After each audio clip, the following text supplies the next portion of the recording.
Hey guys, what's up? It's your boy Boss Mac back to gaming.com, and for today's video we will be having our unboxing and overview of the latest motherboard from ASUS. It is the X299 Prime, I think that came out wrong. It is the ASUS Prime X299 Deluxe. Oh yeah, all these model names always got me confused. I really don't know how to pronounce it, but that's another issue. And here it is. So as you can see, it's already on display in our test bench, and I'm doing it this way because this is the best way that I could highlight the lighting on the motherboard. So let's do our close-up already.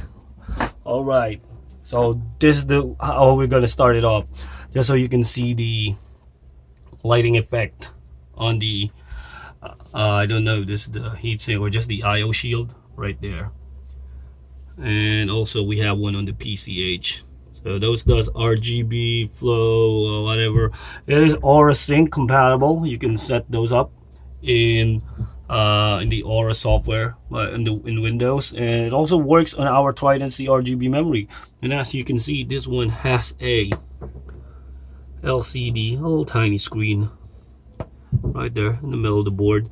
I'm on post right now because I'm just showcasing the light, so it's on post right now. Ignore that. Usually it will display a information like the voltage, the temperature for the CPU, the GPU, stuff like that. You can also use animations, and it would show in that. Actually, it has an animation during boot up that it'll guide you.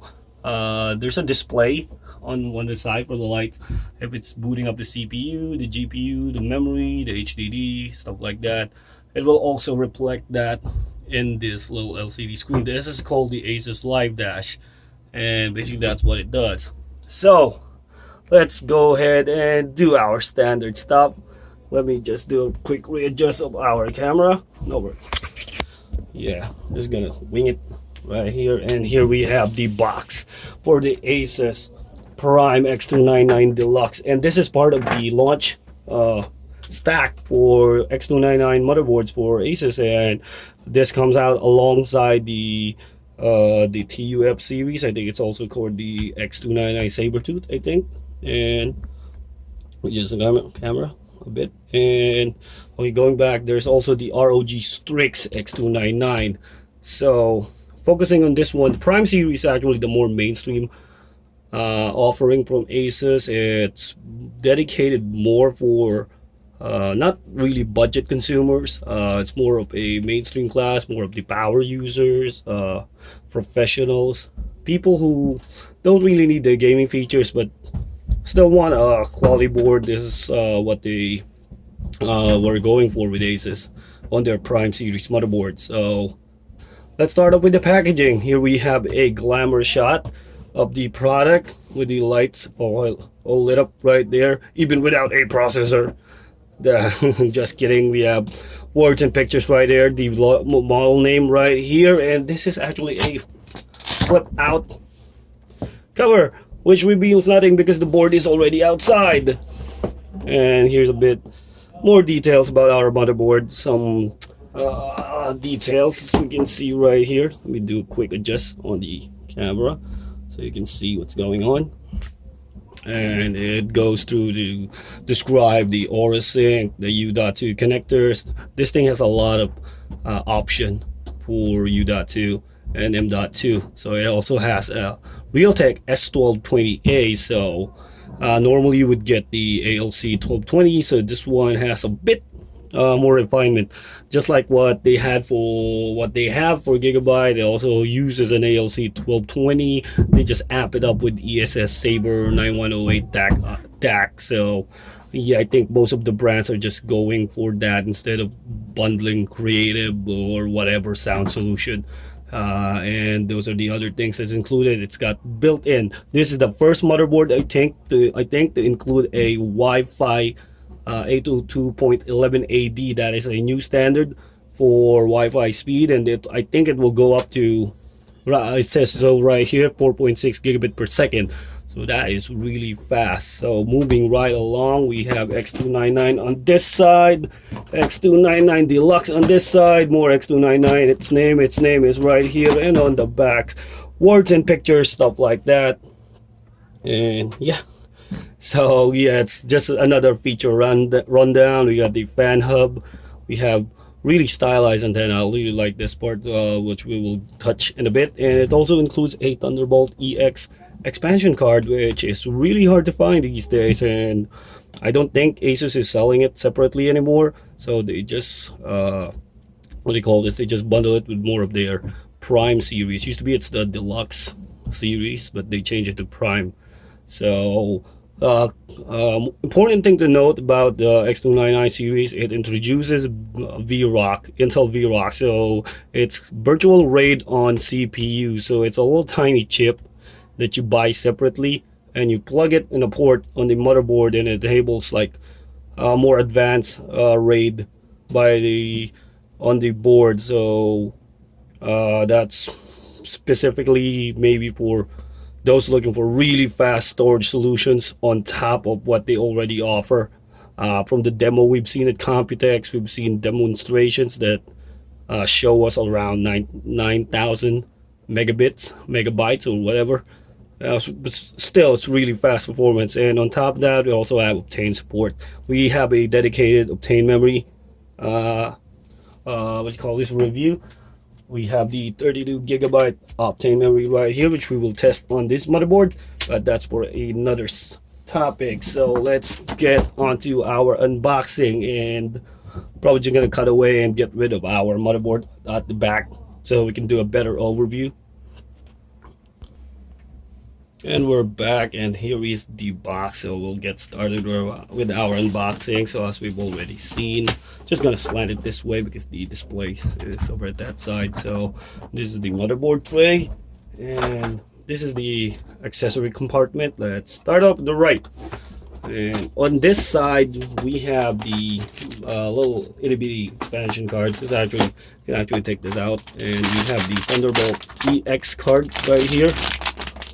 So let's get a closer look because it's been a while.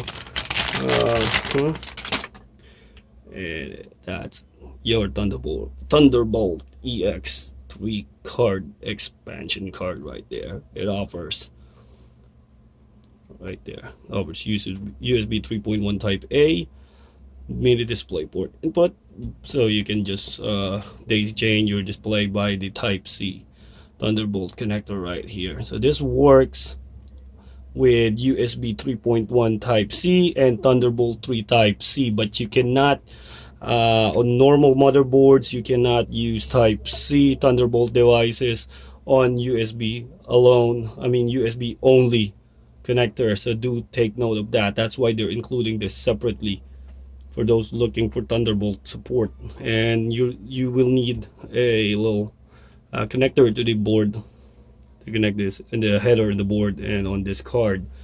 And on the other compartment we have I think this is the HB bridge right there, just two-way HB bridge, and this is the fan hub. And one of the cool thing about this fan hub, so let's take that out, it offers you like a bit more flexibility in creating your cooling or your fan cooling setup.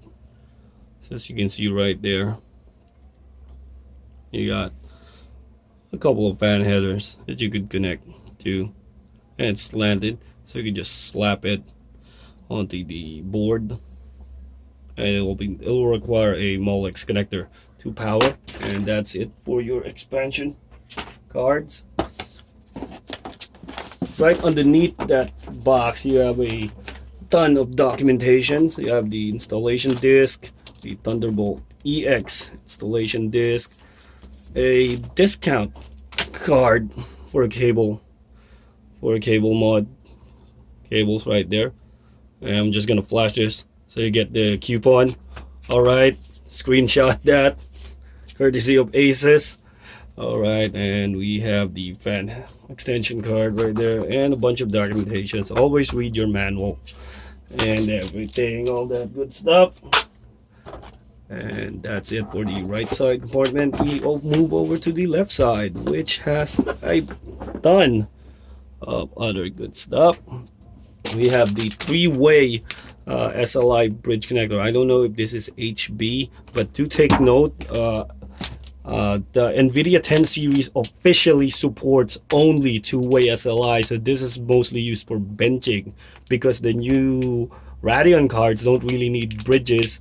This is most specifically used probably for the older 980 Ti's, 980, but the 10 series cards, you can use them, but they will only run in certain benchmarks, so do take note of that. Once again, only two-way SLI for 10 series graphics card. So that bridge is mostly used for benching. So this is the Thunderbolt header connector, and we have more cables. I think this is for the fan header, also the extension, and we have probes right there, temperature probes.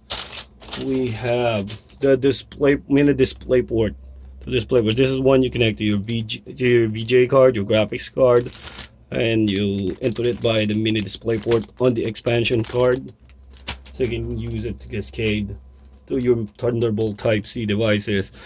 More probes, your RGB cable extension right there. I don't know if you can see that right there. So this is the M.2 riser.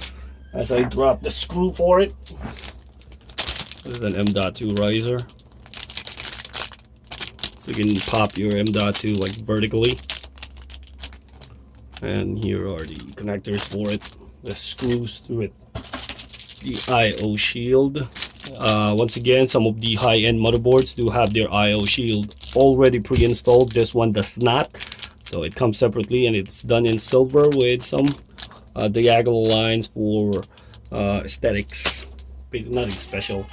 And we move over to the SATA cables. We have 3 pairs of SATA cables. They are normal SATA cables. They are not sleeved, as this is a mainstream product. We have mounting screws, and the mounting screws right there. And we have our front panel connector header, just for easier installation. We have the, these are the cool antennas I was talking about. Look at them shape. Look at them shape. And there is 2 of them right there. So pretty neat. And this is lastly the screws for the M2 devices. And that's it. So I'm gonna just get rid of all of these, and we proceed to the motherboard. So here we have the motherboard itself, as we've already shown earlier, and we'll just run through basically the overview of the motherboard and run through my impressions of this motherboard, because we already tested it, and overall the layout is very good. This design really works for me. Some may say it's quite similar to how ASRock designs their Taichi board, but this cleans up way better than the Taichi. The design ideas are completely different, and ASUS actually did the white theme before them, so this one is a bit more streamlined than the Deluxe, because the Deluxe is a bit more it wraps around this side tighter to the motherboard. This one is a bit more raised, but those are just like small aesthetic details. And overall, yeah, I like the design. It's always the PCB for ASUS is always busy, but some of the more clearer areas, like around the CPU socket, so it's quite clear. No possible compatibility issues, no raised areas, so it doesn't bother if you're using raised tower heatsink, whatever. But yeah, overall the design really works for me. So going over to the back of the board, I mean the side of the board, the I/O area, we have the bias flashback button right here. I don't know if you can see that. So do a slight adjustment. All right, so we have the bias flashback button right here. The connectors for our Wi-Fi antennas, a lot, plenty of USB 3.0 and 3.1 ports and USB 2.0 right there, and a single type C is right here. So we got dual LAN, and that is a really good addition if you are using this for mostly for professional work. This will work with your any compatible route switch that may have teaming support. And over at this side we have our 6 SATA 3 ports. A single U.2 connector is over here. Let me adjust the camera once again and get this out of the way. All right, so pardon my setup. It is designed to be more streamlined for my testing rather than presentation. Anyway, so we get 6 SATA 3 slots, an angled USB 3.0 front panel header right there, a USB 3.0 header right here, and for the vertical M2 slot, it is over at this side. So the brace is connected like angled this way, so it will be raised like this one. And U.2 right here, and the extra SATA port is right here. So going back to our front view, we have the debug readout LED right here, onboard buttons, more front panel headers, and basically that's it. We have 2 X16, 1 2 3 4 X16 length slots, but those will operate only at X8. And do take note that if you're using KB Lake X, it's limited in terms of PCIe lanes, so only 2 will work. So those are like the technicalities we will go so much more into in the written reviews. So basically my impression for this motherboard, like usability, features, right off the bat, quality isn't as good as say the ROG, and that's a given because this one is for mainstream. So if you're looking for a bit more heft, a bit more like a premium feel, this motherboard is certainly more on the average for ASUS, but this is still ASUS, so their average is way above the other brands. And yes, this motherboard will probably be offered on a premium in terms of cost, but will include a more detailed description and comparison of the prices in our review. So overall, yeah, design works for me, layout is good. Talking about the bias still remains the same. In terms of overclocking controls, it's really like similar across the board. It's just the design of the bias that actually changes, but for controls, it's very good. A lot of the precision controls are still there, and we did hit 4.8 gigahertz with our 7800X 6 core processor on this motherboard. I would have gone further, but the cooling permits us, but it is possible. I don't want to go into too much detail about the Skylake X or KB Lake X, and I'm trying to hold out on performance details as much as possible because of that discrepancy between the SKUs available for the X299 platform. So yes, overall, if you want me to say if this is a this is something that I would recommend if you are a professional or looking for a workstation motherboard, whatever reason you may have for choosing Intel, this is definitely a good starter, especially if you are looking into what you call this, a workstation that has to be connected to various sources or the Wi-Fi. It depends if you have Wi-Fi AD, but like we have the latest one from ASUS themselves. Actually, they are more high-end routers, and we will test the performance of AD if we do get the chance. But as of now, if you want the overall features, this is a stable motherboard. It supports up to like 4,000 and above memory speeds, and we have 8 DIMM slots. I'm talking mostly for the the professional for gamers. I don't know what reason you may have for choosing X299 for games. I really won't recommend it, even if you're running like two 1080 Ti's. C270 will be enough for that, but if you got money to burn, this will only support two-way SLI. As I've said, 10 series will only support two-way SLI, so I guess that's pretty much like, yeah, so given. And that's pretty much it for the ASUS PRIME X299 Deluxe. It's a very decent motherboard, and I highly recommend it for a starting foundation for any professional that wants a quality and stable motherboard for their workstation build. So this has been your boy Boss Mac of BackToGaming.com. If you want to see more videos like this one, don't forget to comment the video, like the video, and subscribe. Peace.